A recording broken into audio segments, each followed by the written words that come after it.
Wassalatu wassalamu ala asyrofil anbiya wal mursalin Muhammadin wa ala alihi washabbihi ajmain. Nama ba'du. Eh, Ibu-ibu yang dimuliakan oleh Allah, alhamdulillah setelah jeda Ramadan kita bisa bersua lagi via Zoom. Semoga apa tetap mendatangkan keberkahan dan kemanfaatan bagi kita semua. Sholawat serta salam semoga tetap terlimpahkan kepada junjungan kita Nabi Muhammad SAW. Ini kok nggak bisa masuk.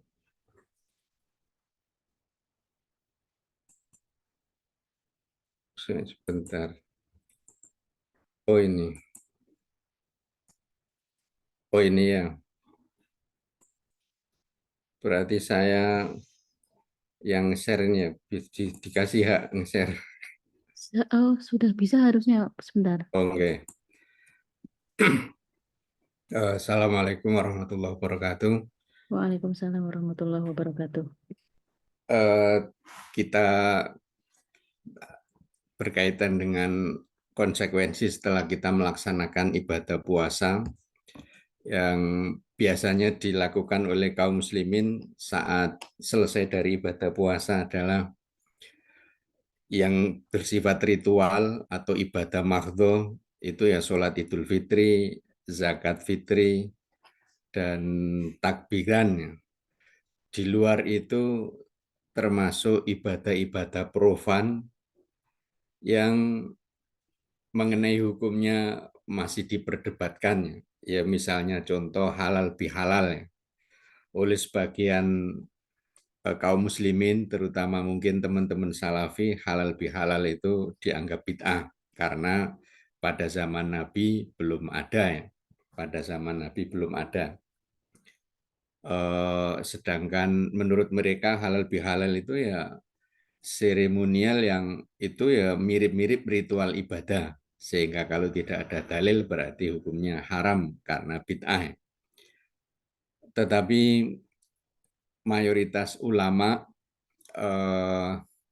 atau sebagian ulama mengatakan bahwa halal bihalal itu ya tidak ada masalah.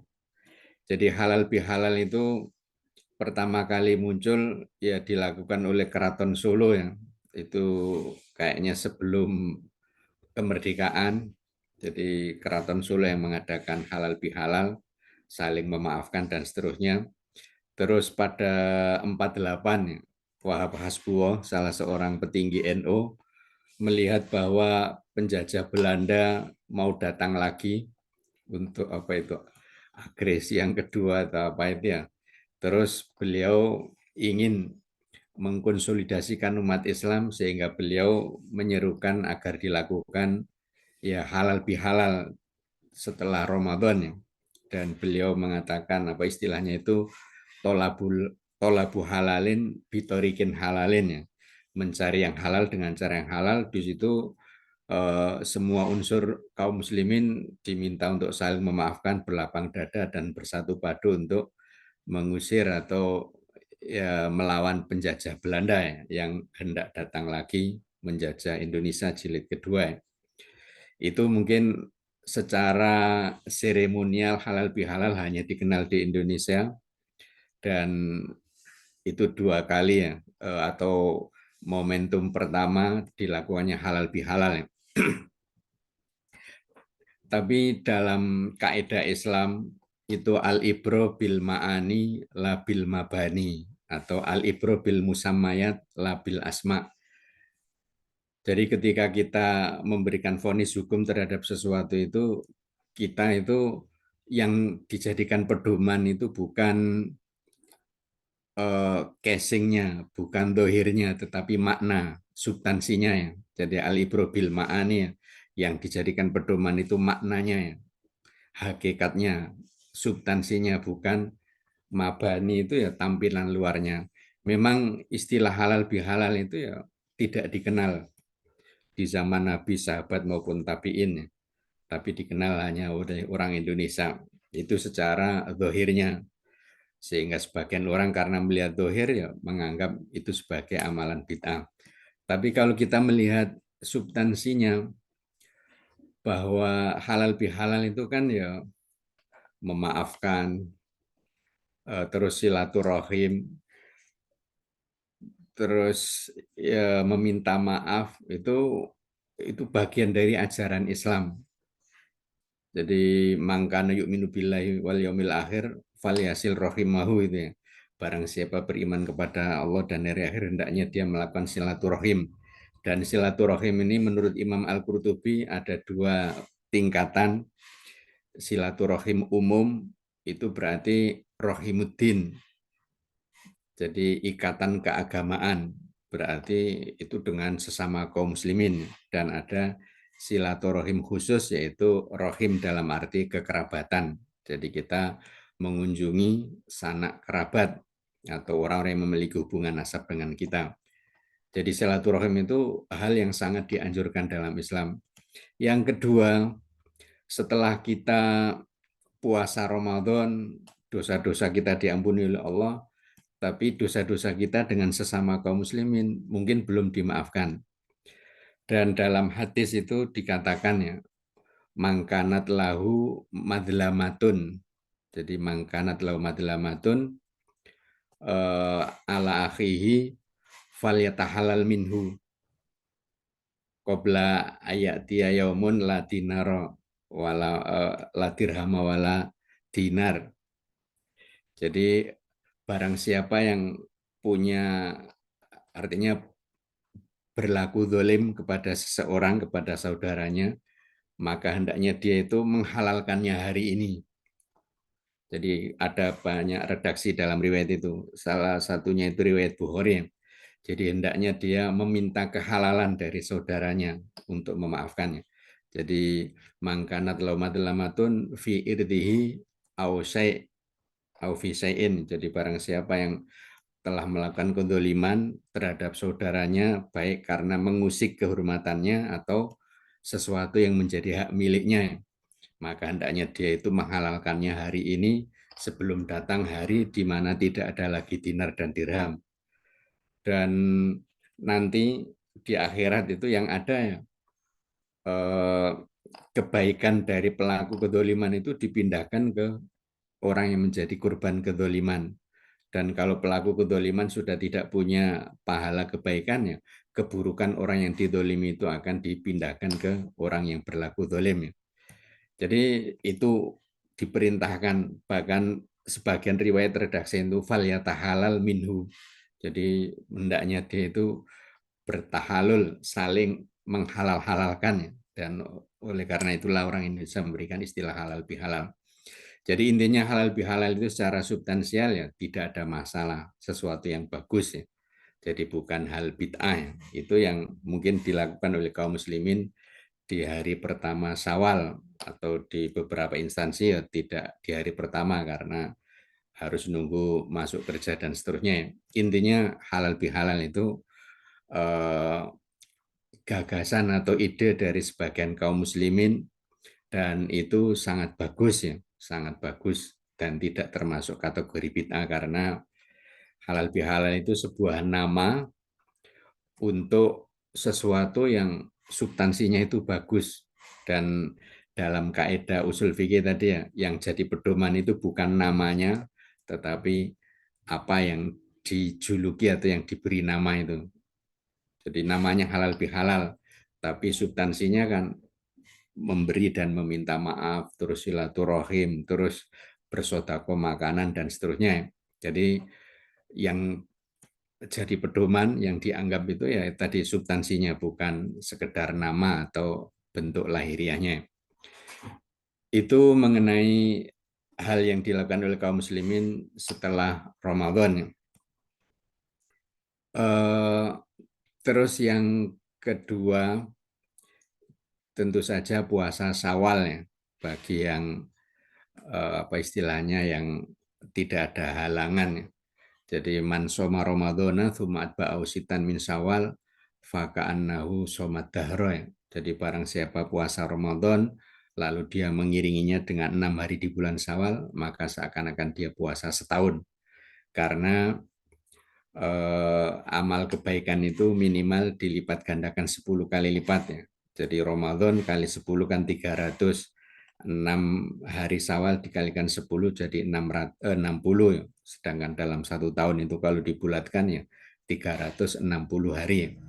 Jadi sama dengan puasa setahun.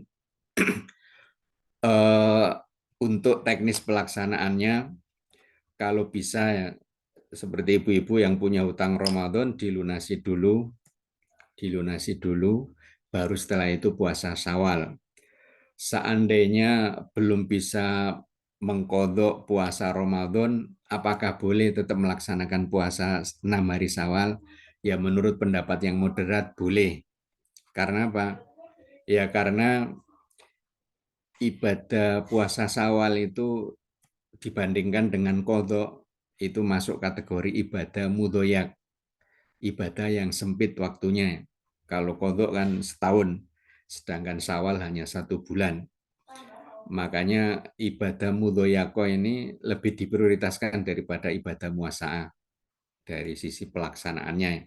Meskipun puasa Syawal hukumnya sunnah, qadha Ramadan hukumnya wajib, tetapi karena ini mudhoyako ya diprioritaskan untuk dilaksanakan terlebih dahulu. Itu pertimbangan para ulama membolehkan seandainya belum sempat mengkodok dan bulan Syawal hampir habis, tinggal 6 hari saja ya, itu puasa Syawal kodoknya menunggu.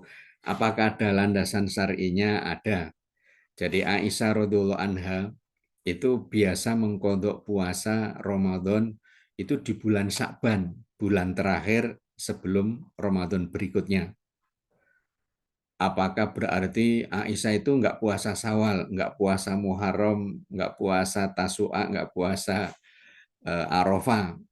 Itu jelas ya tidak mungkin ya. Jadi Aisyah tetap melakukan puasa-puasa sunnah. Cuman beliau mengakhirkan kodok Ramadannya itu sebulan atau bulan terakhir sebelum Ramadan. Jadi mustahil ya, atau mendekati mustahil Aisyah itu nggak puasa sunnah. Karena beliau kan mengkodok bisanya itu di bulan Sa'ban karena beliau harus melayani Rasulullah SAW. Jadi berarti kan kalau Rasulullah puasa 10 Muharram ya Aisyah bisa puasa 10 Muharram. Kalau Rasulullah puasa Arafah ya Aisyah bisa ikut puasa Arafah. Jadi intinya Aisyah itu mengkodok puasa Ramadan di bulan Sa'ban, bulan terakhir sebelum datang Ramadan berikutnya. Dan sangat tidak sopan kalau kita menarik kesimpulan berarti Aisyah itu ya nggak pernah puasa sunnah. Karena kan ada hadis bahwa barang siapa punya utang puasa Ramadan lalu dia puasa sunnah, maka puasa sunnahnya tidak diterima. Mengenai hadis ini ya, ada yang mengatakan hadisnya itu doif. Sebagian ulama mendoifkannya. Tapi sebagian yang lain mengatakan ya hadisnya hasan, tetapi ya tidak mengikat dalam arti ya afdolnya itu ya kodok dulu baru setelah itu Ramadan baru setelah itu puasa Syawal 6 hari ya. Jadi intinya ya berdasarkan hadis Aisyah tadi, Aisyah mengkodok itu di bulan Sya'ban, berarti sebelum Sya'ban itu ya Aisyah ya puasa sunnah sebagaimana Rasulullah puasa sunnah ya. Jadi mengikuti Rasulullah. Cuman kalau Rasulullah sedang nggak puasa kan Aisyah jaga-jaga, barangkali Rasulullah menginginkan dirinya ya, sehingga apa istilahnya tidak bisa mengkodok puasa Ramadan kecuali di bulan Sa'ban ya. Karena di bulan Sa'ban Rasulullah juga termasuk sering puasa Sa'ban ya. Terus berikutnya ini yang ada slide-nya, ini konsekuensi pasca panen pahala ya. Jadi ya saya husnudzon kepada jenengan semua telah meraih pahala yang luar biasa banyaknya ya. Jadi karena apa? Karena ibadah puasa saja itu pahalanya luar biasa. Dalam riwayat dikatakan al hasanatu tudha'af bi asri amsalihha. amal kebaikan itu dilipat gandakan 10 kali lipat. Ila sab'i mi'ati dhifin ila adhafin kathiro. Bahkan ada amal kebaikan yang dilipat gandakan 700 kali lipat. Bahkan sampai berlipat-lipat. Illa siyam, kecuali puasa, fa innahu li wa ana ajibihi. Kecuali puasa, kata Allah, karena puasa itu, kecuali puasa, fa innahu li, karena puasa itu untukku, untuk Allah, wa ana ajibihi, aku yang membalasnya secara langsung. Dikecualikannya puasa dari amal-amal kebaikan yang lain itu menunjukkan atau mengisyaratkan bahwa pahala puasa itu lebih dari 700 kali lipat. Jadi lebih dari 700 kali lipat, hanya Allah saja yang tahu berapa persisnya pahala puasa. Terus kita selama Ramadan kan baca Al-Quran, padahal baca Al-Quran itu ya pahalanya per huruf. Jadi satu huruf itu satu kebaikan, dan kebaikan itu dilipat gandakan 10 kali lipat. Kata Rasulullah, aku tidak mengatakan alif lam mim itu satu huruf, tetapi alif satu huruf, lam satu huruf, dan mim satu huruf. Dan itu berlaku untuk yang ya tatak ta'u, yang ngajinya belepotan, ngajinya itu tertatih-tatih. Adapun orang yang ngajinya lancar itu ada bonus tambahan yang luar biasa, yaitu ma'as safaratil kiromil baroroh. Dia akan dibersamai oleh malaikat yang punya sifat as-safaro. As-safaro itu ada yang menafsirkan malaikat yang suka traveling, jadi nanti dibawa traveling di akhirat nanti ya. Tapi ada yang mengatakan safaro itu dari kata safir. Kalau safir sekarang itu artinya duta besar. Jadi antara malaikat safaro dengan Allah itu ada komunikasi khusus, dan mungkin akan merekomendasikan orang yang membaca Al-Quran dengan lancar itu dengan rekomendasi-rekomendasi yang sangat eh, menguntungkan para pembaca Al-Quran. Al-Kirom itu yang mulia, Al-Baroro itu yang sangat berbakti. Itu bonus bagi orang yang membaca Al-Quran secara lancar. Juga ibadah-ibadah lain yang kita lakukan, jadi seperti sodakoh, itu sodakoh di bulan Ramadan itu pahalanya dilipat gandakan, apalagi kalau pada momen Lailatul Qadar ya. Jadi insya Allah pahala kita itu ya sangat-sangat banyak. Konsekuensinya ya kita harus menjaga keutuhan pahala ibadah yang sudah kita lakukan dan yang sudah kita raih, kita realisasikan. Konsekuensinya apa? Menjaga keutuhan pahala. Itu pertama ya, tidak menggugurkan seluruh amal ibadah dan keislaman kita dengan melakukan dosa-dosa yang bisa menggugurkan syahadat kita. Dalilnya itu surat Az-Zumar ayat 65 ya. La in asrokta layah baton amaluka. Jika kamu syirik, jika kamu menyembah Tuhan lain selain Allah, maka batalah semua amalanmu. Jadi sungguh akan batal amalan-amalan kamu seluruhnya. Jadi berarti kita itu harus menjaga diri dari dosa kufur dan syirik atau murtad. Kalau kita murtad, ya amal kebaikan yang pernah kita lakukan itu batal, nggak ada pahalanya sedikit pun. Dan ada sebagian orang yang murtad itu mengklaim dia murtad itu setelah sholat malamnya.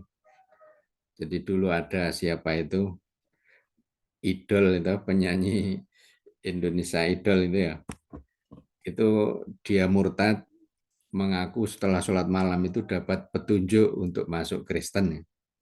Tapi alhamdulillahnya setelah beberapa tahun menjadi aktivis gereja, akhirnya dia bertobat dan menjadi mu'alaf lagi. Siapa itu, orang Kediri atau mana itu ya. Juga itu yang artis yang memerankan Kiai Haji Ahmad Dahlan itu. Siapa itu, anaknya Idris Sardi itu ya. Eh, Dia mengaku murtad itu setelah umroh. Jadi setelah ibadah umroh malah dapat hidayah untuk murtad atau berpindah agama. Jadi semua kebaikan yang dia lakukan selama dia muslim itu sia-sia, batal, hangus ya. Jadi makanya setelah Ramadan ini ya, jangan sampai kita melakukan dosa kufur dan syirik atau murtad sehingga semua amal kebaikan kita itu batal. Jadi dari kasus-kasus tadi itu ya kita juga perlu berhati-hati. Kita perlu berhati-hati, jangan apa istilahnya merasa aman dari dosa-dosa kufur dan syirik yang ternyata itu tadi setelah sholat malam malah murtad, setelah umroh malah murtad ya. Ya mungkin umrohnya ya enggak tenanan, sholat malamnya enggak tenanan dan eh, mungkin setan gangguannya sangat dahsyat sehingga mengira bahwa itu hidayah, tapi itu adalah penyesatan dari setan. Yang kedua, di samping kita menjaga diri dari dosa kufur dan syirik yang membatalkan syahadat dan keislaman kita, tidak menggugurkan pahala. Jadi kalau tadi itu kan menggugurkan amalannya, tapi ini menggugurkan pahala ibadah kita dengan melakukan hal-hal yang bertentangan dengan ibadah yang telah kita lakukan. Jadi ibadah itu kan ya satu bentuk kerendahan diri kita di hadapan Allah. Jadi ketaatan dan ketundukan kita kepada Allah. Tapi setelah ibadah malah kita sombong, menyombongkan diri, membanggakan diri. Maka sombong itu bisa membatalkan pahala ibadah yang telah kita lakukan. Makanya apa iblis ya. Jadi iblis itu dulunya dari bangsa jin, karena minal jinni ya. Jadi iblis itu dari bangsa jin, terus dia ahli ibadah yang luar biasa, sehingga ketika penduduk bumi yang oleh ahli tafsir dinamakan Banul Jan atau anak-anak jin ya, itu melakukan kerusakan, iblis yang termasuk ditugaskan untuk membereskan mereka. Dan dia bisa menjalankan tugasnya dengan sangat baik, lalu Allah mengapresiasi, memberikan reward kepada iblis untuk tinggal di langit. Padahal kan jin itu makhluk gaib, tapi tinggalnya di bumi. Jadi bumi ini ada dua alam, alam syahada yang ditempati oleh manusia, alam gaib yang ditempati oleh jin. Bisa jadi gaibnya jin itu ada di rumah kita, ada di lahan kosong, ada di pegunungan, ada di dalam hutan ya, ada di lautan dan seterusnya. Tapi karena prestasi iblis, dia diangkat ke langit dan berkumpul dengan para malaikat. Jadi iblis bukan dari bangsa malaikat, tapi dari bangsa jin yang dapat penghormatan. Tapi dia itu selalu mengingat-ingat kebaikannya, keberhasilannya dalam menumpas Banul Jan dan membanggakan, menyombongkan diri. Ya akhirnya oleh Allah dia ditakdirkan untuk ya menjadi ahli neraka dan apa istilahnya ya pasti akan masuk neraka dan tidak akan pernah masuk surga. Jadi itu karena menyombongkan. Makanya para ulama kan mengatakan seandainya semalam itu kamu berbuat dosa lalu di pagi harinya menyesal, itu lebih baik bagi kamu daripada semalam qiyamul lail lalu kamu menyombongkan diri dengan qiyamul lail yang kamu lakukan. Makanya dalam hadis yang lain Rasulullah mengatakan laulam tudnibu la khositu alaikum ma huwa a'dhamu minhu atau ma huwa a'dhamu minad dambi. Jadi seandainya kalian tidak berdosa, niscaya aku akan mengkhawatirkan atas diri kalian sesuatu yang lebih parah dari dosa. Ketika para sahabat bertanya, apa itu ya Rasulullah? Al-ujbu, sombong, bangga diri. Jadi kita ditakdirkan oleh Allah berbuat salah, kullu bani Adam khotoun, itu ya agar kita itu mendekatkan diri kepada Allah dengan bertobat. Wa kullu bani Adam khotoun, setiap anak Adam pasti akan berbuat dosa. Wa khairul khotoin at-tawwabun, dan sebaik-baik orang yang berbuat dosa itu orang yang bertobat ya. Jadi itu menyombongkan diri dengan ibadahnya itu membuat pahala ibadah yang telah dilakukan itu rusak.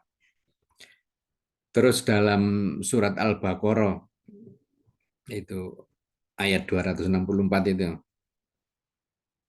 wala tubtilu apa itu sodakotikum bil manni wal adha.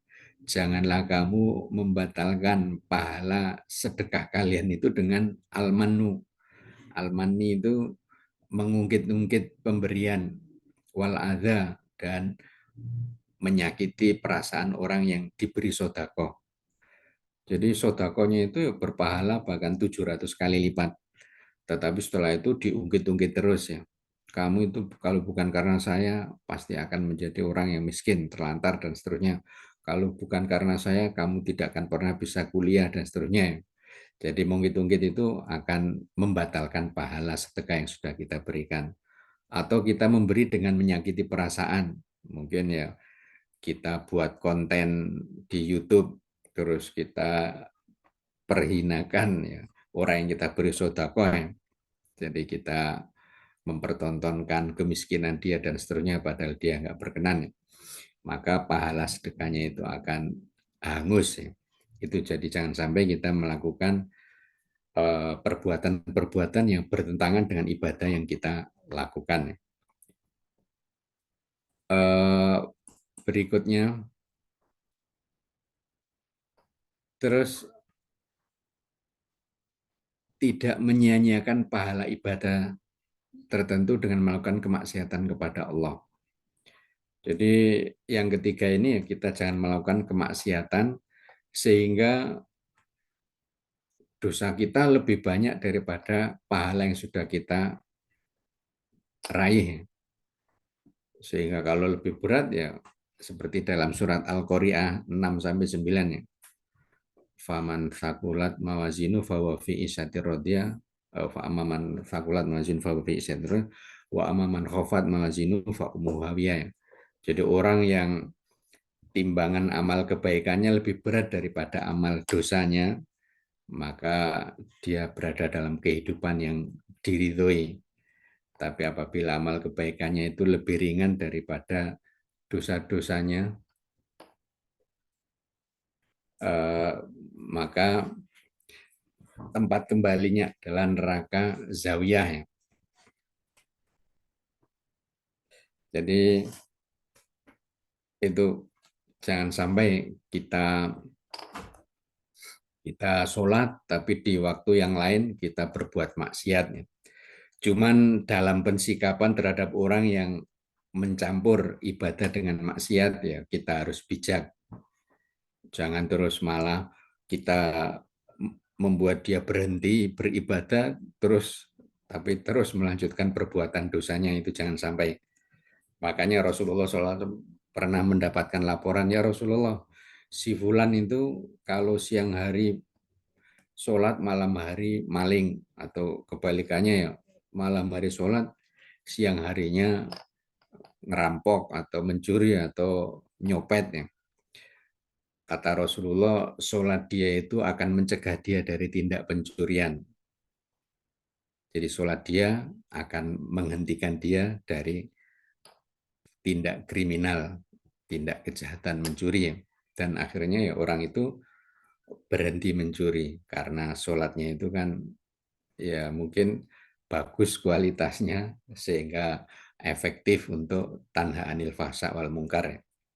Jadi dalam pensikapan ya seperti itu, jangan akhirnya terus maksiatnya jalan tapi ibadahnya berhenti. Jadi kita jangan sampai melakukan maksiat di samping pahala kebaikan yang sudah kita dapatkan. Itu dikhawatirkan nanti dosa-dosa itu lebih berat daripada amal kebaikan yang kita lakukan. Itu tidak menyia-nyiakan pahala ibadah dengan melakukan kemaksiatan kepada Allah. Terus yang keempat, tidak memindahkan pahala ibadah kita kepada orang lain dengan menyakiti mereka. Atau dengan bahasa lain, kita tidak melakukan dosa-dosa sosial di samping ibadah ritual yang kita lakukan. Karena hal itu akan membuat kita itu menjadi orang yang bangkrut atau muflis. Dalam Sahih Muslim, Rasulullah pernah bertanya kepada para sahabat, atadruna mal muflis, atau dalam riwayat yang lain manil muflis. Tahukah kamu siapakah orang yang bangkrut? Jadi para sahabat menjawab sesuai dengan pemahaman mereka selama ini ya, bahwa orang yang bangkrut itu man laisa lahu dirham wala mata. Orang yang bangkrut itu orang yang nggak punya uang dan nggak punya perkakas yang bisa dijual untuk mendapatkan uang ya. Jadi nggak ada uang, nggak ada sesuatu yang bisa diuangkan ya. Tapi kata Rasulullah, orang yang bangkrut itu orang yang datang pada hari kiamat dengan membawa pahala sholat, pahala puasa, pahala zakat, dan seterusnya ya. Tapi dia datang setelah dia itu mencaci maki si A, memukul si B, menendang si C, bahkan mengalirkan darah si D, dan seterusnya. Jadi dia melakukan dosa-dosa sosial kepada orang lain dari mulutnya, tangannya, kakinya, dan seterusnya. Akhirnya pahala sholat, pahala puasa itu dipindahkan ke orang-orang yang didoliminya. Ketika pahalanya habis, dosa-dosa orang yang terdolimi itu dipindahkan ke dia. Dan setelah itu dia dilemparkan ke neraka. Ya alhamdulillahnya ya, atau kabar gembiranya bahwa neraka itu hanya abadi bagi orang-orang kafir. Bagi orang Islam yang berdosa, itu mereka tidak kekal abadi di neraka selama dia belum menggugurkan keislaman dan syahadatnya dengan perbuatan syirik dan kufur. Karena fungsi neraka bagi kaum muslimin itu untuk membersihkan diri mereka dari dosa-dosa. Dan itu sebagai bentuk pembersihan terakhir dari dosa. Jadi kalau dalam Islam itu kan ketika di dunia itu ada kafaratul dzunub, penghapus-penghapus dosa. Yang pertama dan kedua itu dari orang itu sendiri, yaitu dengan istighfar dan taubat. Yang tiga dan empat seterusnya itu dari Allah, ya seperti musibah duniawi. Jadi sekecil apapun musibah duniawi itu bisa mengurangi dosa, menghapuskan dosa. Sehingga ada seorang hamba itu yang tiap hari, mungkin tiap jam senantiasa mendapatkan musibah dari Allah, sehingga dia melangkah di muka bumi itu bersih tanpa dosa sedikit pun. Karena sudah dihapuskan oleh Allah dengan musibah dunia yang dialami. Bahkan menurut ulama, kesedihan karena mikir utang itu juga bagian dari kafaratul dzunub. Kalau musibah duniawi belum mampu menghapuskan dosa-dosanya, maka itu apa kesulitan saat sakaratul maut. Jadi saat sakaratul maut itu sulit, nggak mati-mati tapi juga nggak sembuh-sembuh. Itu kita jangan langsung suudzon. Wah ini tanda-tanda dia suul khotimah dan seterusnya. Itu bisa jadi Allah menghendaki dia itu ya dihapuskan dosanya dengan sakaratul maut yang sulit. Kalau sakaratul maut yang sulit masih menyisakan dosa, nanti ada mekanisme berikutnya yaitu siksa kubur, adab kubur. Begitu juga kalau kita mendengar suara tangisan di kuburan misalnya, atau orang berteriak-teriak kesakitan di saat kita berada di dekat makam, itu jangan langsung suudzon bahwa itu orang yang suul khotimah. Bisa jadi Allah ingin menghapuskan dosa-dosanya dengan disiksa kubur. Kalau masih menyisakan dosa ya nanti ada haulul mahsyar, kepanikan di padang mahsyar. Jadi kepanikan di padang mahsyar itu ya bisa menghapuskan dosa-dosa. Jadi karena padang mahsyar itu kan di dalam Al-Quran dijelaskan yaumatu badalul ardu warul ardi wassamawat. Pada hari kiamat itu langit dan bumi dunia diganti oleh Allah dengan langit dan bumi akhirat. Dan ternyata langit dan bumi akhirat itu jaraknya hanya 1 mil dalam satu riwayat, dalam riwayat yang lain 3 mil. Bisa dibayangkan ya. Bumi dengan matahari itu jaraknya hanya 1 mil. Sekarang kalau siang hari itu panasnya luar biasa ya. Padahal jarak antara bumi dengan matahari itu ya berapa itu? Jutaan mil ya. Itu terasa panas. Nah, di akhirat nanti hanya 1 mil atau 3 mil dalam riwayat yang lain. Terus dibangkitkan oleh Allah di padang mahsyar itu khufatan urotan hurlan. Jadi tidak ada sehelai benang pun yang menutupinya, telanjang bulat. Terus khufatan tidak pakai alas kaki. Terus kembali tidak bersunat. Jadi dibangkitkan tanpa sehelai pakaian, sehelai benang. Terus tanpa alas kaki. Padahal bumi akhirat itu ya putih keperak-perakan. Bisa dibayangkan, berarti memantulkan panas yang luar biasa. Dan lebih parahnya lagi, itu berlangsung selama 50.000 tahun. Makanya orang-orang kafir itu mohon kepada Allah, ya Allah, bebaskanlah kami dari kepanikan mahsyar meskipun harus berpindah ke neraka. Jadi mereka tidak mengetahui bahwa siksa neraka jauh lebih dahsyat dari kepanikan di padang mahsyar. Kalau masih menyisakan dosa ya nanti ada mekanisme eh, syafaat dari Rasulullah dan syafaat dari para pemberi syafaat, entah itu puasanya, Qur'annya, atau keluarganya yang mati syahid dan seterusnya. Kalau nggak dapat syafaat dari pemberi syafaat ya eh, terakhir itu ya rahmat Allah, ampunan dari Allah. Jadi yaghfiru liman yasha. Jadi apa itu? Jadi innallah yaghfiru Inallah la yaghfiru ayyushraka bihi wa yaghfiru ma duna dzalika liman yasha. Jadi Allah tidak mengampuni dosa syirik tetapi mengampuni dosa-dosa selain syirik bagi yang dikehendaki. Maksud ayat ini orang yang mati syirik terus nggak sempat tobat. Dia menyembah patung apa ya melakukan kesyirikan besar. Ya katakanlah muslim tapi dia nyembah patung atau apa terus belum sempat tobat terus mati, maka dia nggak ada harapan masuk surga. Tapi kalau dosa-dosa selain syirik, misalkan dia muslim tapi berzina, dia muslim tapi membunuh, itu kata para ulama bahwa pelaku dosa besar selain syirik, selain kufur itu tahta masyiatillah, di bawah kehendak Allah.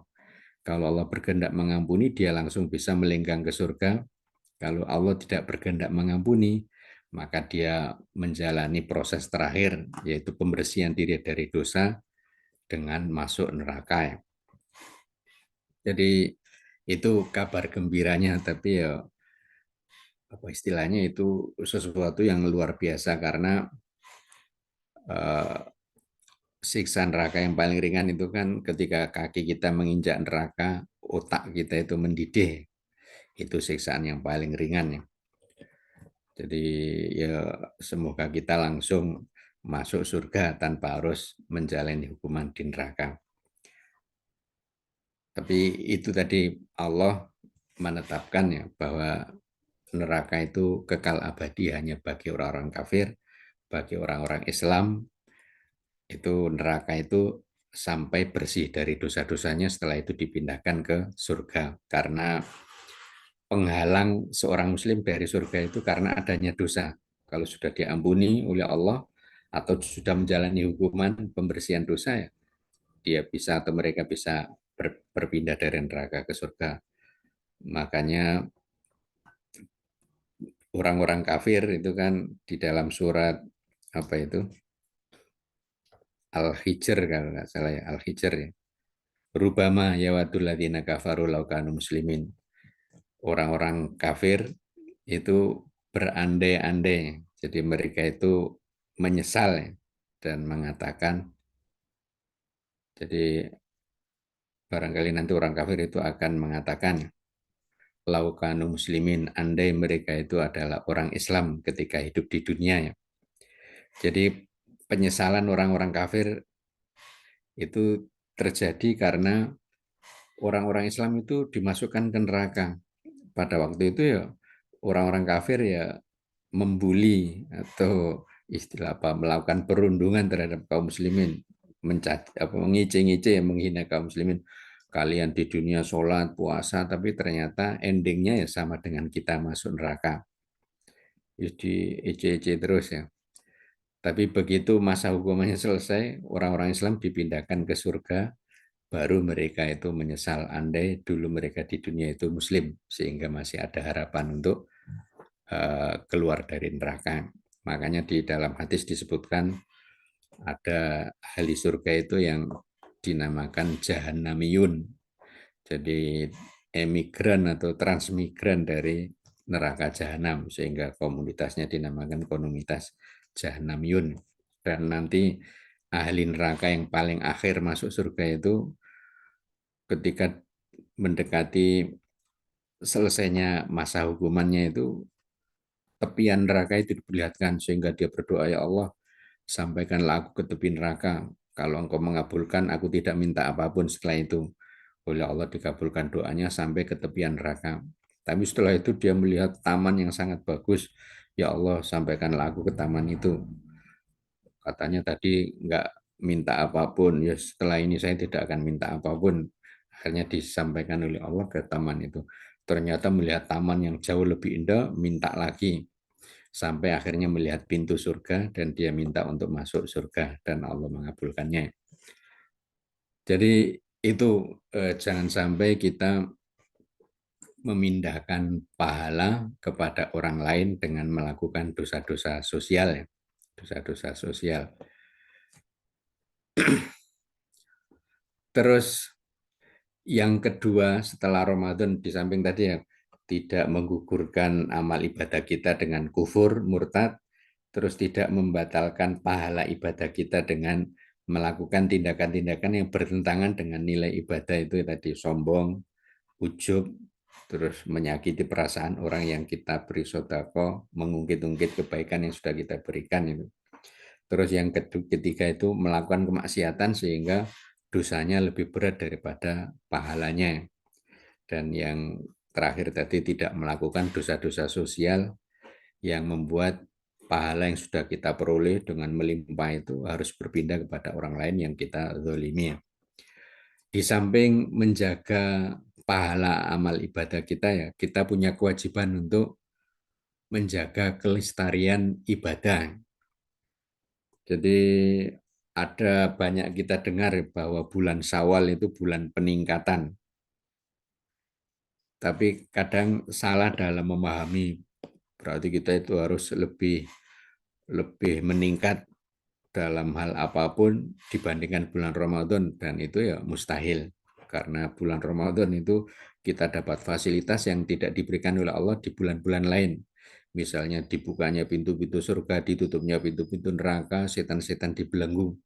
Sedangkan di bulan lain dilepas.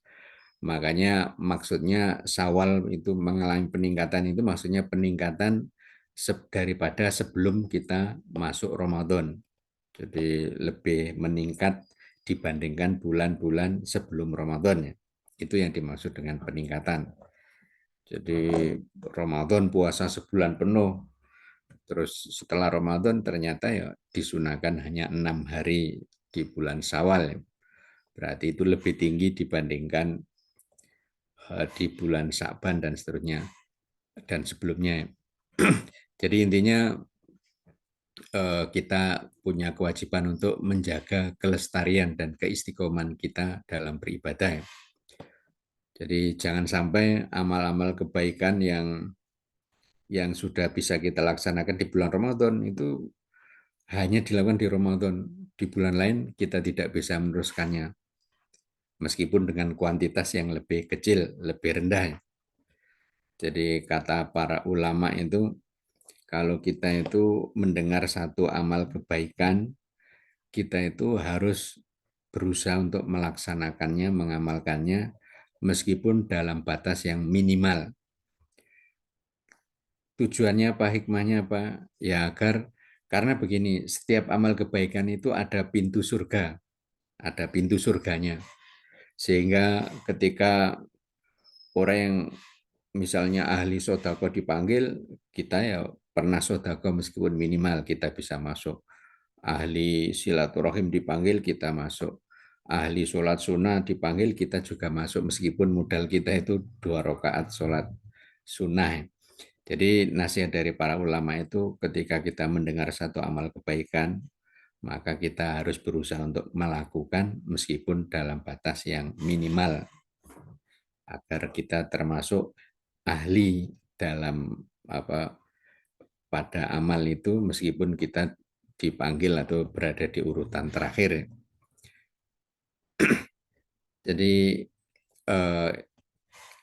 intinya itu amal-amal yang sudah kita laksanakan di bulan Ramadan ya tetap kita laksanakan setelah Ramadan meskipun dengan kuantitas yang lebih rendah. Misalnya kan tilawah Al-Quran, ada yang bisa khatam 5 kali, ada yang para ulama seperti Imam Syafi'i ya 60 kali khatam. Ya di luar Ramadan ya, setelah Ramadan ya, ya tetap menghatamkan Al-Quran tapi dalam waktu 3 hari karena tidak boleh lebih cepat dari 3 hari, makruh hukumnya. Jadi paling cepat itu ya 3 hari untuk menghatamkan Al-Quran. Jadi intinya itu kita harus menjaga kelestarian ibadah. Kenapa kita harus menjaga kelestarian ibadah? Pertama yang karena Islam melarang kita melakukan amal kebaikan yang tidak lestari. Jadi Abdullah bin Amr bin As itu pernah dinasihati oleh Rasulullah, ya Abdullah, la takun mithla fulanin kana yakumul lail thumma tarakahu. Wahai Abdullah, kamu janganlah seperti si fulan. Dia dulu mengerjakan sholat malam, lalu setelah itu dia meninggalkan sholat malam. Ya mulai hadis riwayat Bukhari dan Muslim. Jadi Islam melarang kita untuk putus amalannya. Jadi kita harus mengerjakan kebaikan itu secara kontinu. Secara kontinu. Terus karena Allah menyukai amal kebaikan yang lestari. Jadi ahabul a'mal ilallah adwamuha wa inqalla. Jadi amalan yang paling dicintai oleh Allah adalah amalan dikerjakan oleh seorang hamba secara lestari, kontinu, berkelanjutan, meskipun amalan itu sedikit. Hadis riwayat Muslim. Jadi sekali 50 rakaat, terus setiap hari 2 rakaat, tapi ajak kontinu ya, maka yang 2 rakaat itu lebih baik karena berkesinambungan ya. Sementara yang 50 rakaat itu hanya sekali saja. Jadi itu Allah menyukai amal yang istiqomah meskipun secara kuantitas itu sedikit. Jadi terus kelestarian amal merupakan indikasi diterimanya amal ibadah kita. Jadi menurut ulama ketika kita sudah bisa berbuat kebaikan, tapi kok untuk melakukan yang kedua kalinya itu sangat berat sekali. Jadi hanya sekali melakukan amal kebaikan tersebut, maka kita perlu khawatir, kita harus khawatir jangan-jangan itu amal kita nggak diterima oleh Allah. Karena indikasi amal kita diterima oleh Allah itu kita dimudahkan untuk melakukan yang kedua, yang ketiga, yang keempat, dan seterusnya. Jadi dalam kaidah atau itu juga disimpulkan dari Al-Quran ya. Tapi ini kaidah dari para ulama, inna min jazail hasanati hasanatan mithlaha. Jadi di antara bukan satu-satunya, di antara balasan atas amal kebaikan yang kita lakukan, itu amal kebaikan yang sama itu mudah untuk kita lakukan kedua kalinya, ketiga kalinya. Jadi di antara balasan atas amal kebaikan yang kita lakukan itu amal kebaikan yang sejenis, yang serupa. Jadi amal yang kontinu itu sebagai isyarat amal ibadah kita diterima oleh Allah. Makanya ya kalau melakukan sesuatu ya kita upayakan untuk ajak kontinu, konsisten. Itu untuk membesarkan hati kita bahwa ibadah kita diterima oleh Allah Subhanahu wa taala. Terus yang kedua, kelestarian amal kebaikan berarti kelestarian aliran pahala. Jadi kalau kita melakukan amal kebaikan itu secara konsisten, lalu tiba-tiba saja ada udzur karena sakit atau bepergian atau kesibukan yang lain, sehingga amal yang sudah ajak kontinu itu nggak terlaksana di hari itu. Kita masih mendapatkan pahala amal kebaikan yang biasanya kita lakukan. Jadi itu hadis riwayat Bukhari. Jadi apabila seorang hamba mengalami sakit atau sedang bepergian, maka ia tetap mendapatkan pahala seperti pahala amal perbuatan yang dilakukannya pada saat ia sedang bermukim dan sehat. Jadi logikanya kan, seandainya ya dia tidak sakit, seandainya dia tidak bepergian, bisa dipastikan dia akan melakukan amal tersebut. Tapi karena sakit atau bepergian, akhirnya amal itu tidak terlaksana, maka pahala amal itu masih tetap mengalir, diberikan oleh Allah kepada orang tersebut ya, sebagai bentuk penghargaan atau apresiasi dari Allah. Tapi kalau kita amalnya itu nggak kontinu, nggak konsisten, ya kadang-kadang sholat sunnah, kadang-kadang tidak. Itu ketika kita ada uzur, pahala ibadah itu nggak diberikan kepada kita karena belum tentu, seandainya kita nggak sakit, kita pasti akan melakukan itu, belum tentu ya. Karena terbukti kita sholatnya jelong-jelong atau bolong-bolong ya.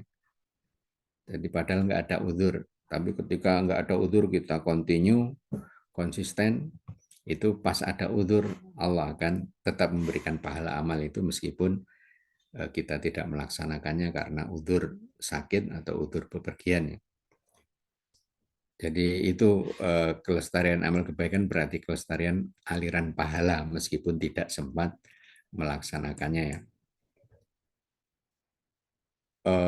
Itu yang kedua yang harus kita lakukan setelah Ramadan. Jadi yang pertama tadi ya, menjaga keutuhan pahala kita dengan tidak melakukan hal-hal yang merusak dan menggugurkan pahala bahkan amal ibadah kita. Terus yang kedua, menjaga kontinuitas amal ibadah yang sudah kita lakukan selama Ramadan meskipun dengan kuantitas lebih rendah, lebih sedikit, lebih kecil. Tapi tetap kontinu yang penting. Seperti sodako, mungkin kita sempatkan saat taraweh, saat sholat subuh berjamaah kita masukkan kota infak. Di luar Ramadan atau setelah Ramadan ya tetap kita sodako. Meskipun mungkin nominalnya lebih kecil. Kalau pas Ramadan kita masukkan kota infak ya, katakanlah 20-50 ribu, sekarang ya mungkin 5 ribu atau 10 ribu. Yang penting tetap konsisten ya. Begitu juga untuk amal-amal yang lain, itu yang kedua ya. Terus yang ketiga itu merealisasikan dan menjaga target-target ibadah. Jadi ternyata Allah ketika memerintahkan satu bentuk ibadah, itu Allah menjelaskan buah dan target dari pelaksanaan ibadah tersebut. Maka kita harus bisa ya, merealisasikan dan menjaga target-target ibadah tersebut. Misalnya dalam Al-Quran ya, di sini surat Al-Ankabut ya, Aqimis sholah, inna sholata tanha anil fahsya'i wal munkar, dirikanlah sholat, karena sholat itu bisa mencegah kita dari kekejian dan kemungkaran. Jadi target sholat itu ya kita itu berhenti dari kekejian dan kemungkaran. Makanya kan ketika ada seorang wanita sholatnya maksimal, puasanya maksimal, tapi dengan tetangga dia masih menyakiti perasaan mereka ya. Jadi terhadap tetangga itu lesannya tajam sekali. Terus dengan orang tua nggak hormat, dengan anak-anak nggak sayang. Kata Rasulullah, hiya finnar, ya dia berada di neraka atau dia harus menjalani hukuman pembersihan dosa di neraka. Tapi sebaliknya ada yang sholatnya biasa-biasa saja, bahkan ketika zakat atau sedekah itu dengan sesuatu yang kurang bernilai, tapi dia tidak suka menyakiti tetangga, baik dengan siapapun, menghormati yang tua, menyayangi yang muda ya. Kata Rasulullah, ya fil jannah, dia langsung masuk surga. Jadi dia telah menjaga target dari ibadah yang dia lakukan untuk puasa, untuk sholat ya, tanha anil fasal mungkar. Untuk puasa itu dalam riwayat Bukhari ya, malam yada qaula zur wal amala bihi falaisa lillahi haja fi ayata ta'ama wa syarabahu. Jadi barang siapa tidak bisa meninggalkan perkataan yang zur dan tindakan yang zur, tindak ucapan dosa, tindakan dosa, maka Allah itu tidak butuh dirinya meninggalkan makan dan minumnya. Jadi hakikat puasa itu tidak sekedar menahan diri dari makan dan minum, tetapi menahan dari perkataan dosa dan perbuatan dosa. Itu target puasa. Jadi target puasa ini harus kita realisasikan. Jadi meskipun kita puasanya hanya 3 hari dari setiap bulan, tapi target puasa itu maksimal. Kita nggak pernah menyakiti orang lain dengan ucapan dan tindakan kita. Berarti target puasa sudah kita realisasikan meskipun puasanya tidak semaksimal ketika di bulan Ramadan. Jadi targetnya yang kita, buahnya yang kita realisasikan. Terus target zakat, itu kan khudz min amwalim shadaqatan tutahhirum wa tuzakkihim biha. Ambillah zakat dari sebagian harta mereka, dengan zakat itu kamu membersihkan dan mensucikan mereka. Itu surat At-Taubah 103. Jadi ternyata target zakat itu ya membersihkan hati kita, jiwa kita dari semua penyakit hati yang diakibatkan oleh harta. Dan penyakit hati yang diakibatkan oleh harta itu sangat banyak. Dari mulai kikir, terus hasad, dengki, tomak, rakus itu ya.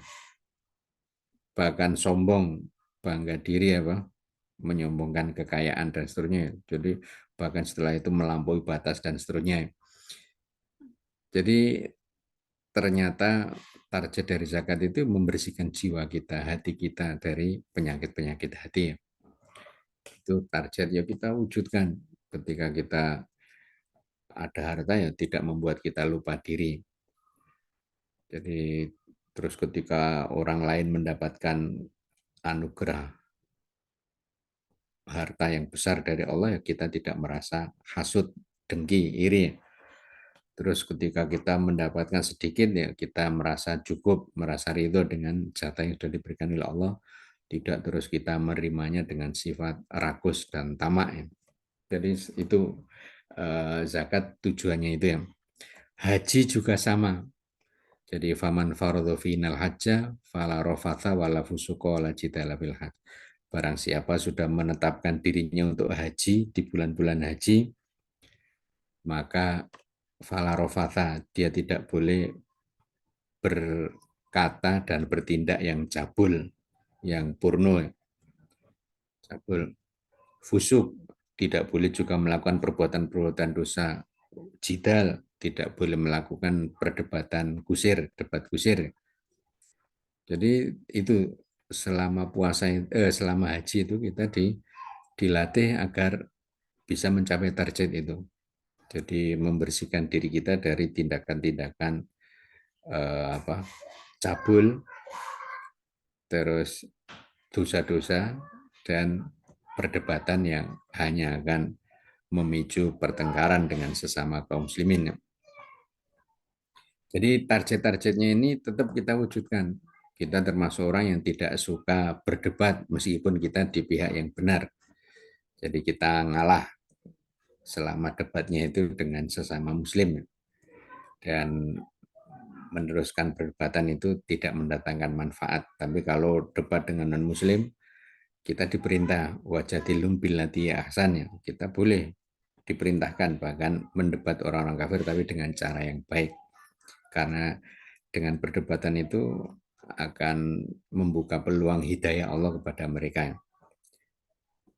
Jadi bukan untuk mencari menang, tapi menghadirkan kebenaran kepada mereka. Itu pasca Ramadan ya target-target ibadah itu ya tetap kita realisasikan.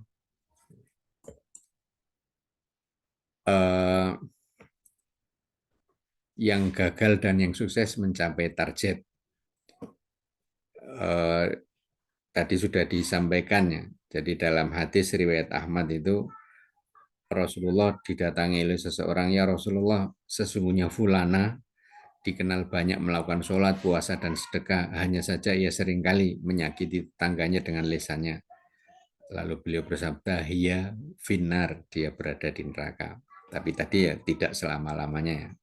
Di neraka hanya membersihkan dosa, menjalani hukuman untuk membersihkan dosanya.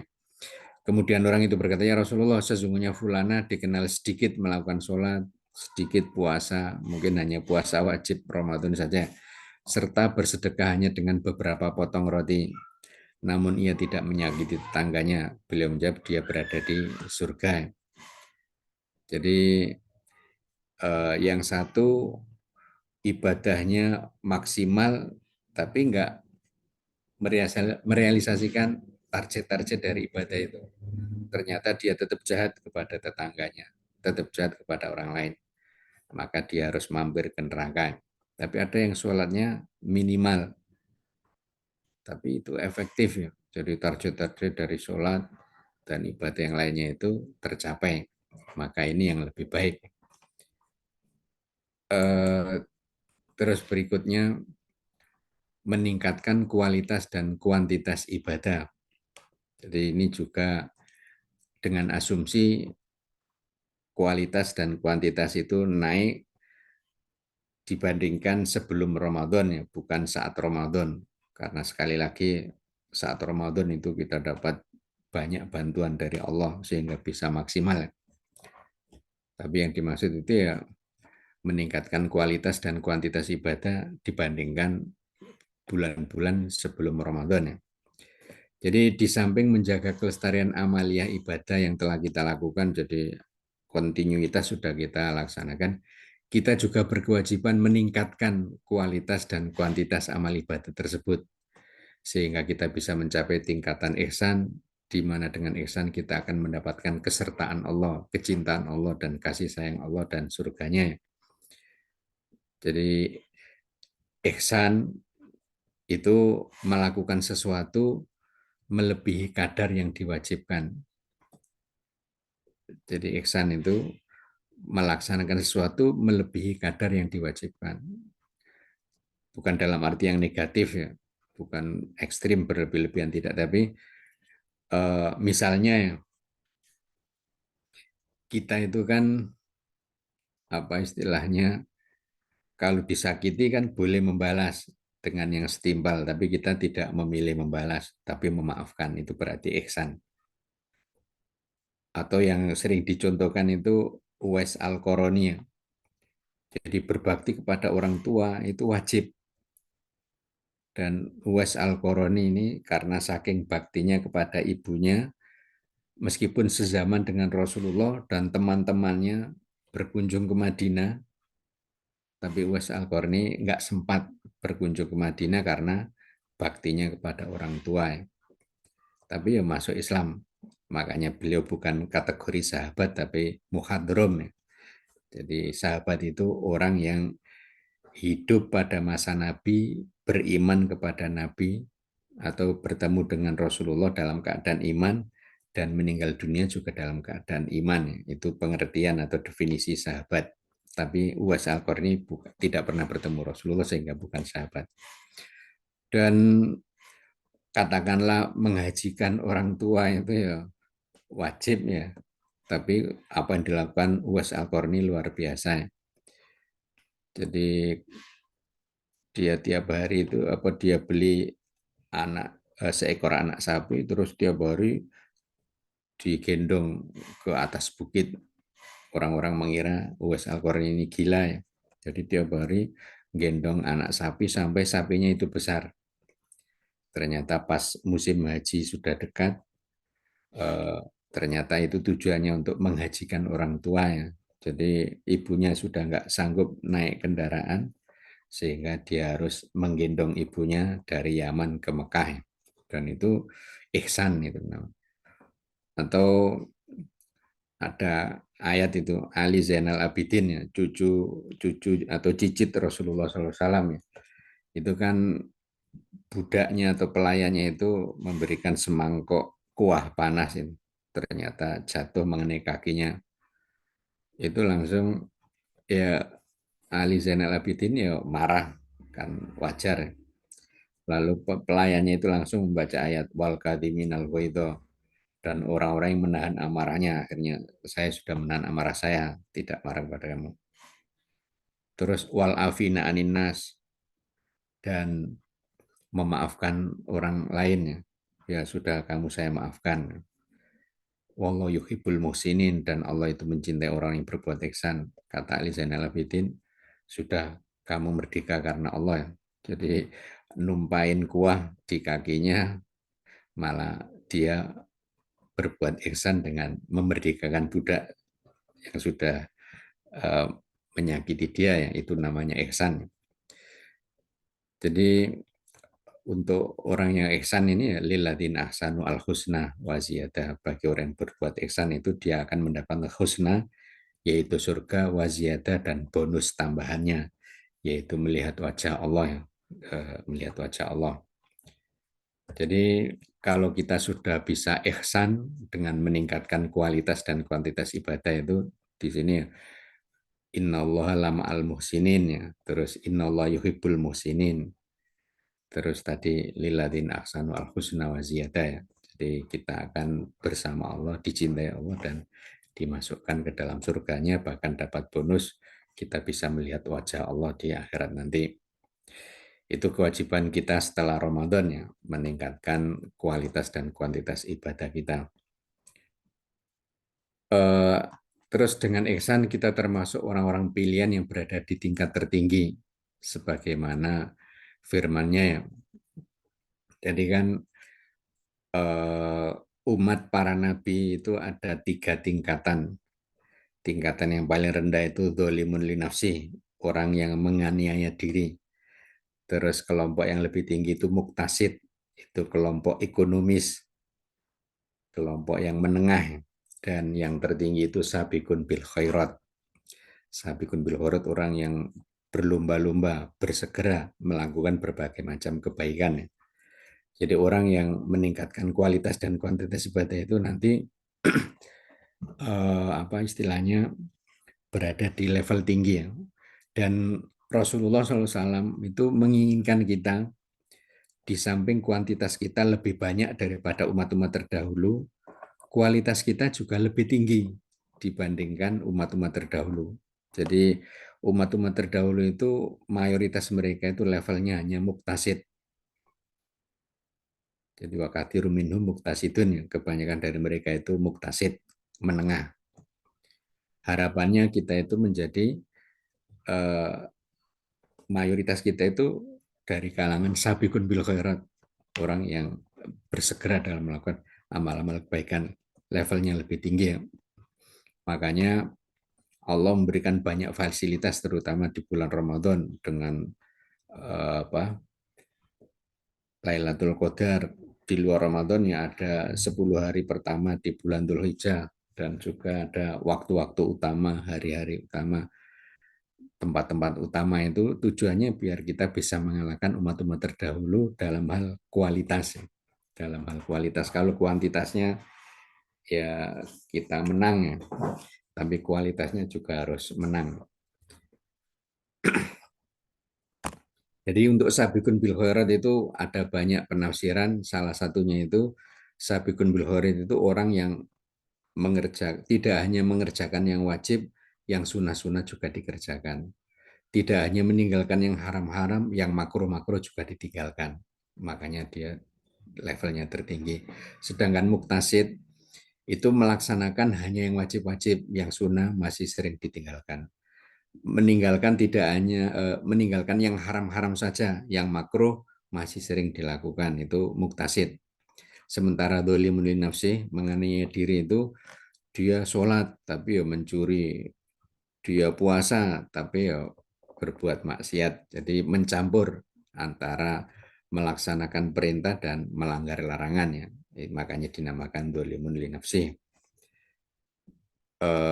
Ini slide-nya sudah berakhir. Jadi itu beberapa hal yang perlu kita lakukan setelah Ramadan, ya. Ada secara garis besar ada 4 atau 5, ya. Jadi menjaga keutuhan pahala, terus menjaga kontinuitas amal ibadah, terus apa itu meningkatkan kualitas dan kuantitas ibadah, ya. Merealisasikan dan menjaga target-target ibadah, ya. Jadi mungkin itu yang bisa saya sampaikan. monggo eh, hostnya atau pembawa acaranya. Barangkali ada pertanyaan, dipersilahkan. Iya, jazakumullah khair Ustadz untuk sharing materinya. Barangkali dari Mbak dan Ibu yang ada di forum yang bertanya, boleh bisa bertanya langsung lewat mic, menyalakan mic, atau bisa dituliskan juga di kolom chat. Monggo.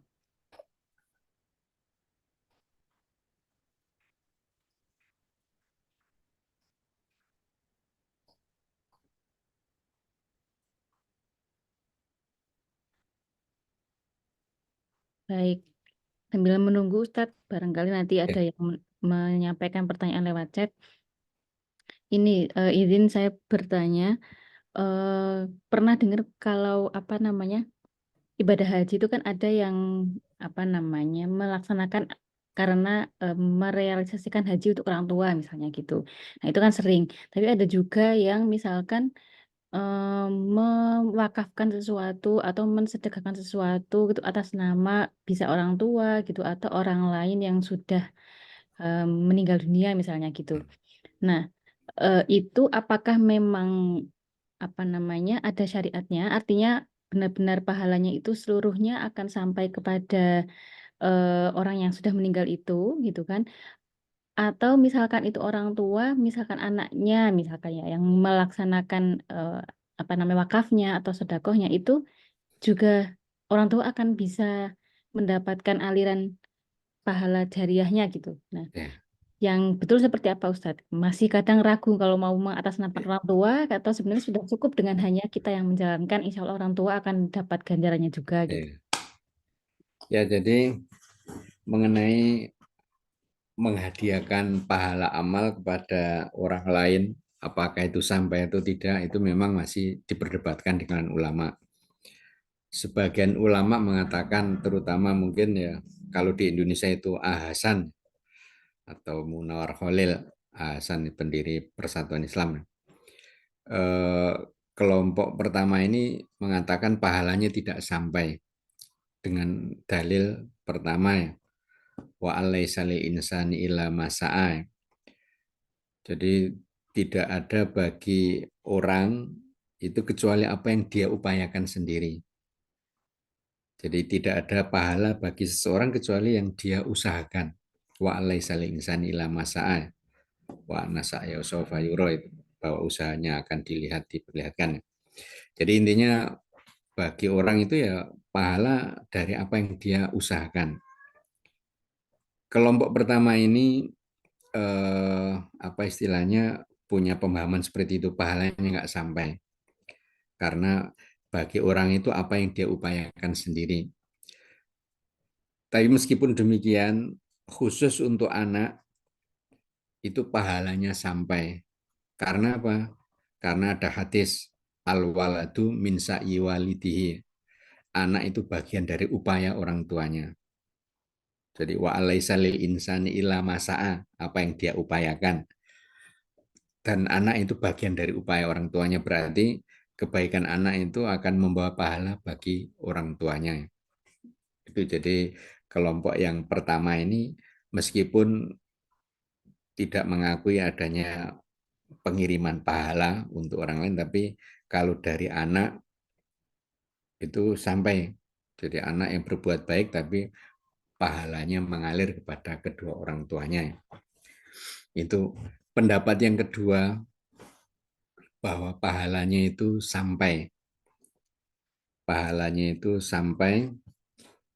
dengan beberapa alasan ya. Yang pertama itu bahwa ternyata transfer pahala itu terjadi.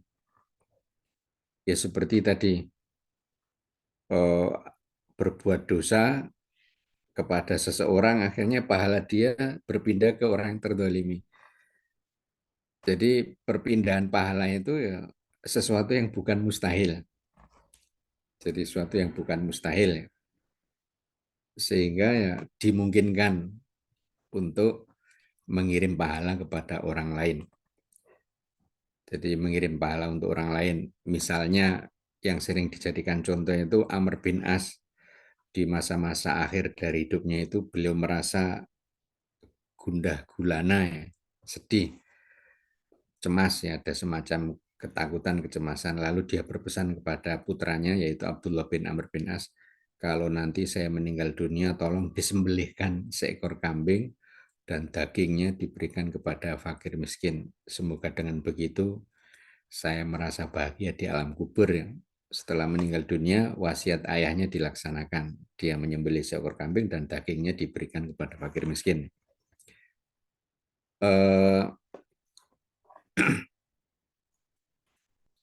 Intinya begini, apa?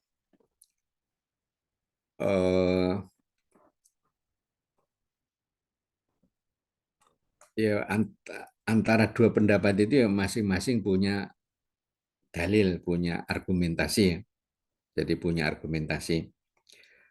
Terus ini ulama itu menjelaskan bahwa ibadah itu ada 3 jenis. Ibadah fisik murni, terus ibadah harta murni, dan campuran antara ibadah fisik dan ibadah harta. Untuk ibadah fisik yang murni itu tidak bisa diwakilkan kepada orang lain. Jadi apa istilahnya, sholat itu kan ibadah fisik. Ada orang tua meninggal, banyak nggak sholat, terus kita sholatkan untuk orang tua itu, karena itu ibadah fisik ya tidak bisa. Terus kalau ibadah harta, ulama sepakat bisa, seperti haji. Seperti haji itu kan ada subruma itu, ya. Subruma itu orang kaya yang mau haji tapi jatuh sakit sehingga nggak bisa. Akhirnya uang hajinya itu diberikan kepada temannya, temannya yang berhaji atas nama Subruma. Pada saat talbiyah atau niat haji itu, labbaik Allahumma an Subruma. Jadi niatnya agak beda dengan sahabat yang lain. Akhirnya Rasulullah mengatakan, siapa Subruma? Subruma itu orang yang tadinya mau haji tapi gagal haji karena jatuh sakit. Oleh Rasulullah, ini ibadah campuran, yang kalau haji itu campuran fisik dan harta itu boleh diwakili dan pahalanya sampai ke si mayit, tapi dengan syarat yang mewakili itu sudah haji terlebih dahulu. Kata Rasulullah, apakah kamu sudah berhaji untuk dirimu sendiri? Belum. Tahun ini kamu haji untuk dirimu sendiri, tahun depan baru kamu berhaji untuk subrumah. Jadi syaratnya itu kalau haji. Tapi kalau ibadah harta itu sampai, misalnya kita kan zakat fitri, kita belum zakat tapi kakak kita, orang tua kita mengeluarkan zakat fitri atas nama kita, ya kita nggak perlu membayar karena ini ibadah harta. Siapapun yang membayar ya itu sudah sah dan pahalanya insya Allah juga sampai kepada kita di samping pahala untuk orang yang bersodako atau berzakat fitri. Jadi ya itu apa istilahnya, untuk ibadah fisik ya tidak bisa diwakilkan dan juga tidak bisa ditransfer gitu ya intinya. Jadi itu. Terus juga nanti satu keluarga itu akan berada di satu level mengikuti anggota kerabat yang levelnya paling tinggi, ya. Itu dalam surat At-Tur itu, ya. Waladina amanu wattaba'atuhum dzurriyyatuhum biimanin alhaqna bihim dzurriyyatahum wa ma'alatna min amali min syai'. Orang-orang yang beriman terus diikuti oleh anak cucu mereka. Orang yang beriman dan anak cucunya ikut beriman juga, tidak ada yang beda agama. Maka kami ikutkan kepada mereka itu anak cucu mereka itu. Jadi kalau kakeknya masuk surga ya anak cucunya ya ikut masuk surga. Wa ma'alat min amali min syai'. Dan itu tidak terus menggunakan logika matematika. Oh ini di level tinggi, keluarganya yang lain di level paling rendah, berarti mereka ketemunya di level tengah-tengah. Tidak. Wa ma'alat min amali min syai' itu tidak mengurangi sedikit pun dari pahala amal mereka. Jadi yang rendah-rendah ini langsung dibawa naik ke atas. Itu sebagai bentuk apresiasi dari Allah kepada orang yang beriman di tengah satu keluarga, terus dia mengislamkan atau menjaga keimanan mereka. Jadi nanti akan ada terjadi reuni keluarga ya selama tidak ada anggota yang keluar dari agama Islam. Jadi yang Muslim-Muslim itu akan reunian di surga ya. Makanya kan eh, ulama zaman dulu ya menganjurkan minimal dalam satu keluarga itu ada yang hafal Al-Quran karena surganya paling tinggi ya. Karena yuqalu li sahibil Quran dikatakan kepada ahli Al-Quran itu ikra wartaki fa inna manzilataka inda akhir ayatin takra'uha. Bacalah sambil menaiki jenjang-jenjang surga karena posisimu terakhir itu sesuai dengan ayat yang terakhir yang kamu baca. Jadi orang yang hafalannya banyak kan berarti jenjang-jenjangnya banyak ya. Dan nanti keluarganya akan mengikuti di level dia itu. Ya, seperti itu. Iya, Jadi Ustaz. mungkin itu. Mohon izin, ini ada pertanyaan di kolom chat. Ya, Saya coba bacakan. Ustadz, kalau bulan Ramadan itu kan banyak ibadah mahdoh. Nah, bagaimana dengan yang ghairu mahdoh? Terkait dengan kelestarian, peningkatannya, dan kualitasnya mungkin ya, dan lain-lain. ya. Eh, Tadi mungkin sudah kan ada pilihan-pilihan itu. Jadi memang targetnya ya. Jadi targetnya itu yang dipertahankan targetnya. Ya seperti tadi ibu-ibu ada fulanah yang sholatnya ya biasa-biasa saja, puasanya biasa-biasa saja, tapi sosialnya bagus dengan tetangga nggak pernah menyakiti. Tapi yang sholatnya maksimal, puasanya maksimal, tapi malah menyakiti tetangga. Berarti dia hanya maksimal dalam ibadah, tapi mungkin kualitasnya nggak bagus, belum bagus sehingga tidak mencegah dia dari faksa dan mungkar. Jadi untuk ibadah-ibadah makdo itu di samping ritualnya sendiri kita jaga, kita laksanakan secara kontinu, tapi target-targetnya untuk target-targetnya atau buah-buahnya itu kan ya itu amal-amal sosial, amal-amal sosial. Jadi intinya sholat itu ya ibadah vertikal kepada Allah, tapi dampaknya itu ya horizontal ya. Jadi ya kita tetap jaga. Jadi misalnya sholat yang sedang viral kan, kalau kamu ingin memperbaiki hidupmu ya perbaiki sholatmu karena sholat itu ya sholat berjamaah terutama itu miniatur dari masyarakat ideal yang dikehendaki oleh Islam ya. Ada ketundukan kepada satu pemimpin, pemimpin ruko, mereka semua ikut ruko dan kalau ada kesalahan ya ditegur dengan ucapan subhanallah atau dengan sopan dan seterusnya itu ya. Jadi itu termasuk yang harus kita perdalam terus kita realisasikan dalam kehidupan ya. Dan itu ya termasuk aspek-aspek sosial itu buah dari ibadah sholat. Begitu juga ibadah puasa itu. Ibadah puasa itu kan berarti kalau kita menjaga target-targetnya itu ya kita menahan emosi ya.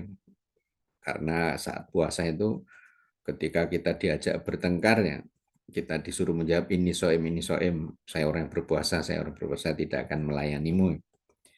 Jadi ya bisa menjaga emosi. Terus juga ya tidak berlebih-lebihan dalam hal makan dan minum dan seterusnya. Jadi semuanya itu ya di antara target-targetnya itu ya tadi ada hal yang sifatnya sosial kemasyarakatan. Jadi yang ritual ya tetap kita lakukan. Kalau tidak bisa lebih maksimal lagi ya minimal ya tetap kita lakukan. Misalnya sholat malam ya 2 rakaat plus witir. Witirnya kalau bisa ya 3 rakaat, tapi kalau nggak bisa ya 1 rakaat saja itu nggak masalah. Jadi tetap sholat malam meskipun dengan porsi yang paling minimalis, tapi targetnya buahnya itu ya tetap maksimal. Kan efek atau buah dari sholat malam itu kan keikhlasan. Jadi keikhlasan kita, semakin ikhlas kita bekerja dalam kesunyian ya, tidak butuh publikasi, tidak butuh, tidak harus semuanya tahu dan seterusnya. Jadi intinya target-targetnya itu tetap kita jaga, meskipun tadi ibadahnya sendiri kita laksanakan ya secara minimalis ya. Jadi intinya itu menjaga kontinuitas Ramadan itu ya dengan tadi. Jadi kalau masih bisa ditingkatkan kualitas dan kuantitasnya kita tingkatkan. Kalau belum bisa ya berarti kita lakukan secara minimalis, tapi buah-buahnya itu tetap kita realisasikan. Kita realisasikan. Jadi itu bagian dari menjaga kuantitas dan kualitas amaliah Ramadan. Dan itu dalam aspek kemasyarakatan atau ibadah sosial. Jadi ibadah sosial itu yang banyak itu. Jadi efek dari ibadah-ibadah ritual ya ibadah sosial. Jadi puasa ya membuat kita punya empati kepada orang yang lapar dan seterusnya. Jadi itu yang kita tetap jaga. Jadi meskipun kita sedang tidak puasa ya kita tetap empati.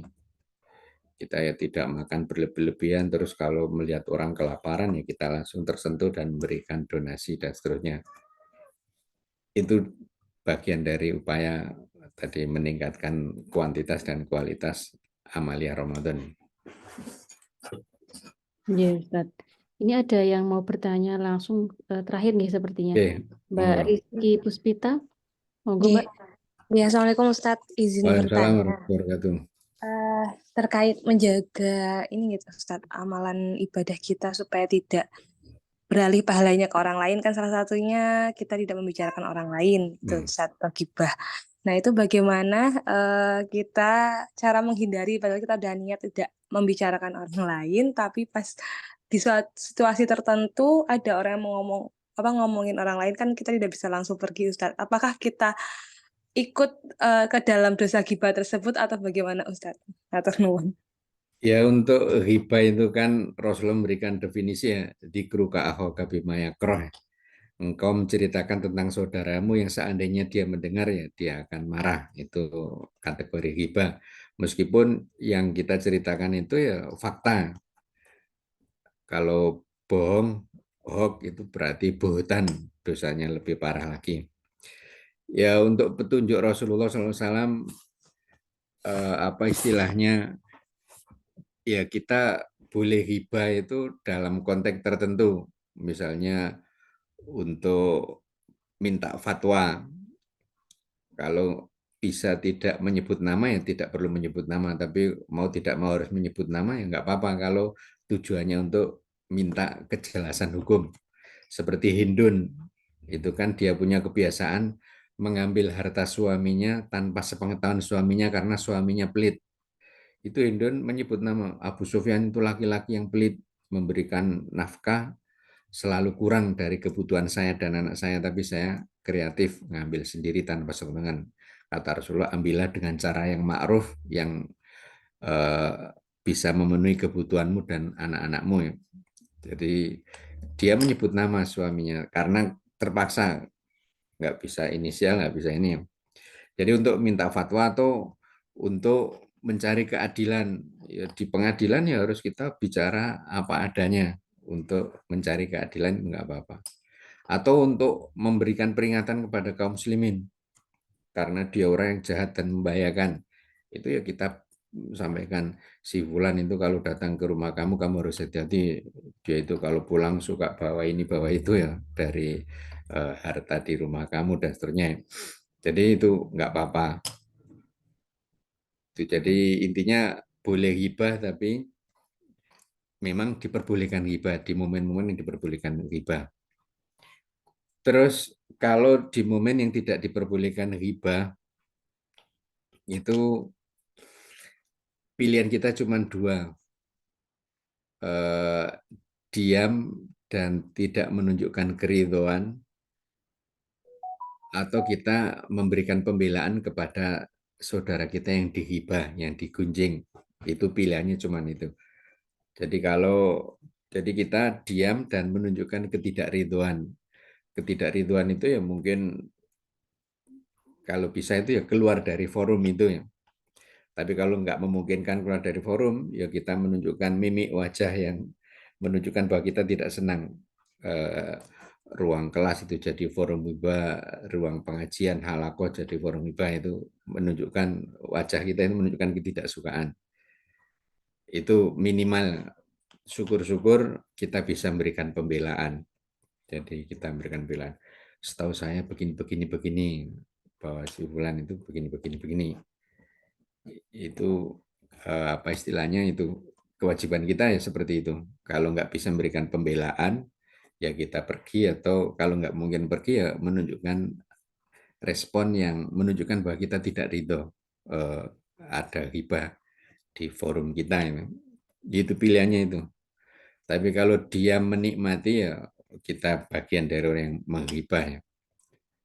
Jadi pilihannya cuma dua, itu menunjukkan ketidakridhaan atau kita memberikan pembelaan kepada saudara kita yang sedang digunjingkan. Cuman itu ya mungkin bisa juga dengan mengalihkan tema ya, mengalihkan tema. Ya sekitar nasihati, kita ganti tema begini-begini. Jadi itu juga upaya. Ya Kak, tapi ya mungkin itu ya berat karena hibah itu terutama ibu-ibu ya. Itu kan kebutuhan berbicaranya kan berapa puluh ribu kata setiap hari harus diucapkan, terus berapa puluh ribu kata yang harus didengar ya, sehingga apa istilahnya ya, untuk hibah itu lebih ringan ibu-ibu ya dibandingkan kaum bapak-bapak ya. Ya itu intinya ya, kalau di forum kita ada hibah ya pilihannya cuma dua, diam menunjukkan ketidakridhaan, atau kita malah memberikan pembelaan kepada saudara kita. Tapi ya dengan pembelaan yang tidak membabi buta. Jadi ketika kita memberikan kesaksian yang baik untuk saudara kita, itu ada kata-kata wala uzaki alallahi ahadan. Dan aku tidak mensucikan seorang pun selain Allah itu. Artinya ya, jadi apa yang kita sampaikan itu tidak pasti benar bahwa dia itu orang baik. Jadi wala uzaki alallahi ahadan. Jadi itu sepengetahuan saya bahwa dia orang baik. Tapi di luar itu ya Allah yang lebih tahu.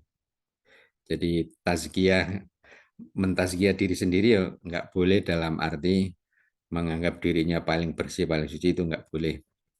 Juga menganggap bersih orang lain itu dengan catatan wala uzaki alallahi ahadan. Jadi aku tidak mentazkiyah seorang pun dengan melangkai Allah ya. Jadi baik dan buruk itu kan Allah yang lebih tahu. Tapi setahu saya dia begini-begini, itu boleh. Jadi saat memberikan pembelaan juga tidak membabi buta. Ya Allah alam, setahu saya dia itu begini-begini. Di luar itu saya nggak tahu ya. Bisa jadi apa yang kamu katakan ya benar. Ini juga untuk meredam, jangan sampai kita memperbanyak musuh ya. Jadi apa istilahnya ya, itu dengan tadi memberikan pembelaan secara proporsional. Itu kalau apa kita berada atau terjebak dalam forum hibah ya, itu pilihannya. Mungkin itu. Oh, nggih. Matur nuwun, Ustadz. Ya. Nggih, sepertinya untuk pertanyaan ini sudah semuanya, nggih. Yeah. Jadi, insya Allah sudah cukup untuk forum tanya jawabnya. Sekali lagi, jazakumullah khair untuk Ustadz atas Oh ya materi dan benar. juga diskusinya. Jadi, insya Allah kita berjumpa lagi bulan depan, nggih. Kita akan sampaikan lagi infonya untuk tanggal dan waktunya. Ngaten. Ya. Karena sudah sampai di ujung, maka kita sama-sama tutup forum ini dengan membaca hamdalah. Alhamdulillahirabbil alamin, istighfar, astagfirullahaladzim, astagfirullahaladzim, astagfirullahaladzim, dan doa penutup majelis. Subhanakallahumma wa bihamdik, asyhadu an la ilaha illa anta, astaghfiruka wa atubu ilaik. Mohon maaf atas segala keterbatasan dan kekurangan. Mudah-mudahan Allah mudahkan kita untuk mengikuti kajian ini di pertemuan berikutnya. Oke, dari saya cukup sekian. Wassalamualaikum warahmatullahi wabarakatuh.